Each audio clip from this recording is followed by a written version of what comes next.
up, everyone? It's the Nation of Podcation Daily Podcast. I'm O'Shea. Make sure you guys hit that like and subscribe button.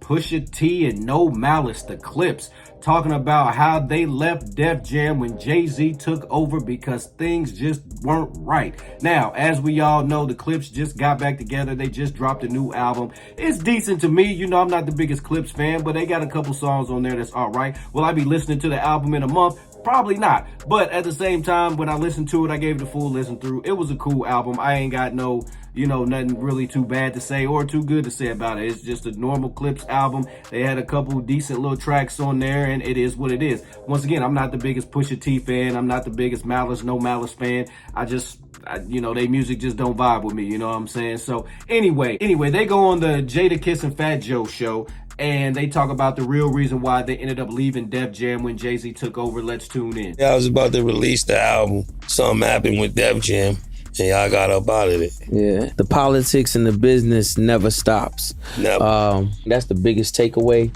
from us. Yeah. You know what I'm saying? We ain't been out in 15 years and it's still the same thing. Yeah. You can love rap like we love it, be passionate about it, but it's something with the business side that always discourages you and make you just want to do other things sometimes. Basically, we had the album, we turned it in with the Kendrick verse. Mm-hmm. And they didn't want to put it out. What I feel like, they didn't like the optics while they were going through their lawsuit of, Clips, Kendrick together on a song, coming out under UMG with the lawsuit they got going on, so on and so forth. So basically, y'all got caught in the 211 triple cross that had nothing to do with it. Basically, yeah. Because it wasn't even on that type of time. It happens all the time. We ended up having to buy our way out of the situation. Mm-hmm. It gets a little tricky because we had a one album deal. Mm-hmm. The Clips did. I was signed there as well.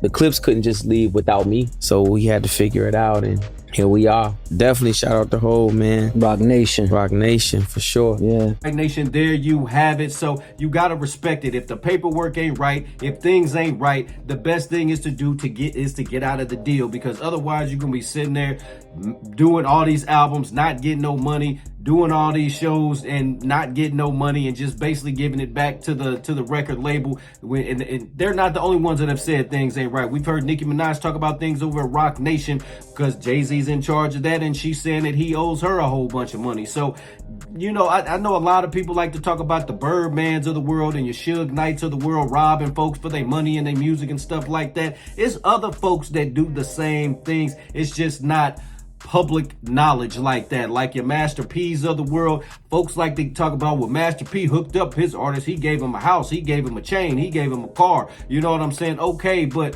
what are all his artists doing now?